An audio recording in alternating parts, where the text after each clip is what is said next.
Bienvenue dans cette vidéo récapitulative de l'histoire de la saison 4 du chapitre 3 de GBR. Je vous conseille tout d'abord d'aller voir la vidéo qui s'affiche en haut à droite si vous ne l'avez pas vue, qui vous permet déjà de savoir un point important de l'histoire. Sans plus tarder, commençons par le début de saison. De nombreux bots vont faire leur apparition, tous majoritairement en lien avec Loïd Serre, comme par exemple l'agent Patch et l'agent Shay, qui vont nous apprendre beaucoup de choses sur l'organisation. Comme par exemple qu'il y a une hiérarchie, dont d'abord on part de soldats, donc ceux qui partent en mission, aux agents qui récoltent des infos mais qui peuvent aussi se battre, en passant par les lieutenants, donc tous en mission actuellement, donc ceux qui commandent les troupes, les généraux et le chef Midas. Et d'ailleurs, le bâtiment dans lequel il se trouve est le centre radio qui permet de rester en contact avec toutes les troupes parties sur d'autres îles du monde. Au sujet de Loïd Air, il y a tous les hauts gradés, Midas le chef, Onix Winter une générale, la cartouchiste qui sert de mécanicienne, elle le dit elle-même, le maire, Singularité et GF3 qui servent un peu les cerveaux. La menace principale de cette saison, ça va être les insectes qui sont venus juste après l'assaut contre le Shonen Hits et qu'ils ont pris Viking Faso et qu'ils ont d'ailleurs pris Ragnarok, le chef viking.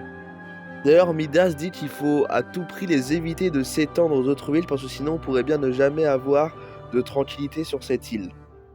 Et de son côté, GF3 dit que ces petites cloportes qu'il y a un peu partout sur la map sont en fait des mini-reines et qui, donc s'ils grandissent, vont donner des reines et donc déjà elles sont très nombreuses et puis surtout les reines c'est très forte. Donc il faut à tout prix éviter ça et donc battre les insectes et leurs cloportes reines avant que ça se termine. Et du coup, on voit la place où il y avait le mégalithe avant s'est transformée en truc.7 vu que les insectes viennent du monde des âmes. Chose assez importante aussi, dans le QG de Loïd Serre, à côté de Singularité, le maire et GF3, il y a un œuf. Et cet œuf, quand on le casse, à l'intérieur, il y a Big Burger. Et Big Burger, donc, qui avait été scellé par Megalofraud. Donc cet œuf, en fait, c'est ce qui a donné le scellement de Big Burger par Megalofraud durant l'événement Opération Zéro à la fin du chapitre 2. Allez voir la vidéo en haut à droite. Quand on va parler à Singularité, elle nous dit d'aller voir la carcasse d'une fusée tombée du ciel via une faille pendant l'assaut contre le Shonen Hits. Et quand on se rapproche, on voit, bon là c'était pas chargé, mais le logo de la Sainte Forêt.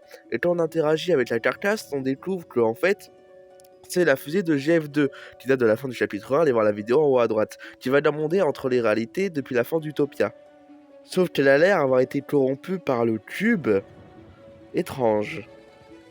Mais n'oublions pas ces aliens qui apparaissent à des moments en pleine partie et qui viennent d'un portail vers une réalité étrange.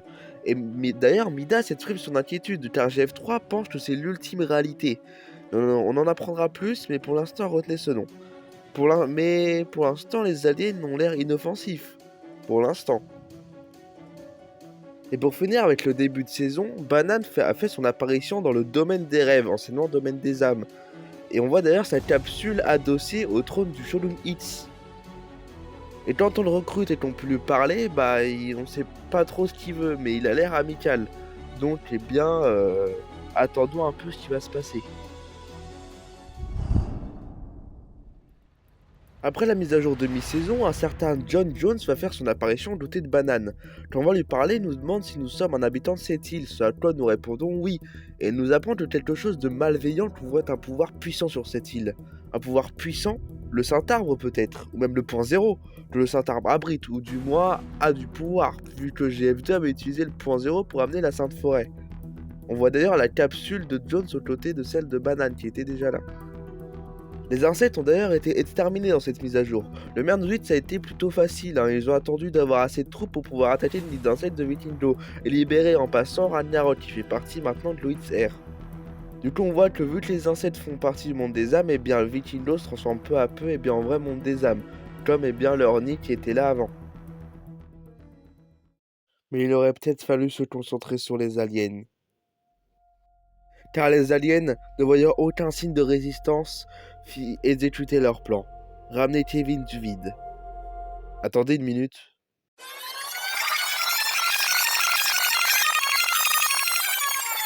Là de Kevin qui est atterri à l'endroit où il y avait le conteneur de Medal of Fraud. Donc ce qui est assez bizarre puisque Kevin est dans le vide. Et même s'il avait explosé, donc peut-être qu'on avait vu dans l'événement du maire avec la lueur violette, c'était ce bout de Kevin là.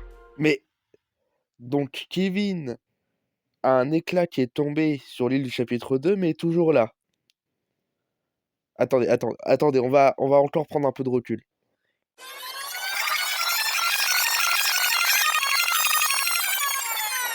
À la fin du chapitre 1, Kevin, enfin plutôt son réceptacle, Poiscrade, avait essayé de détruire la réalité, plutôt que la restaurer comme GF2 voulait. Mais les habitants de l'île s'étaient unis et avaient tué Poiscrade, ce qui avait donc fait exploser le cube.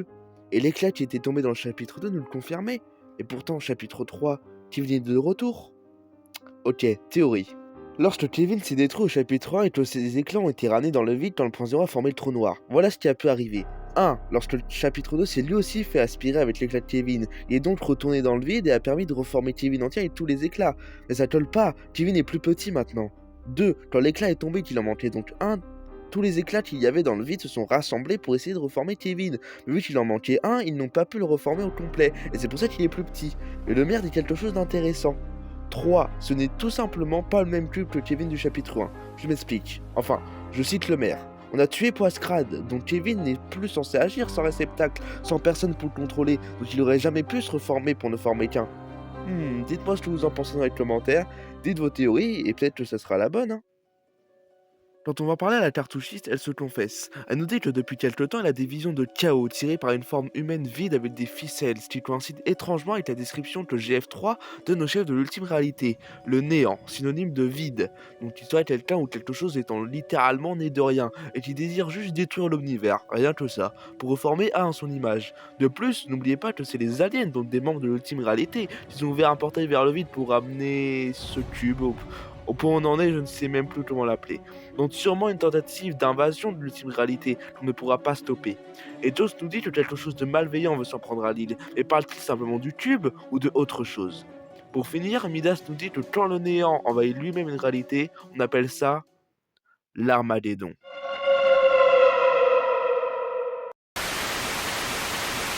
Ce que Mégalofraude et le maire ont dit en commun me font peur. Ils disent qu'ils avaient l'impression de se faire influencer par quelque chose quand ils étaient dans le vide, et ce nom, le néant.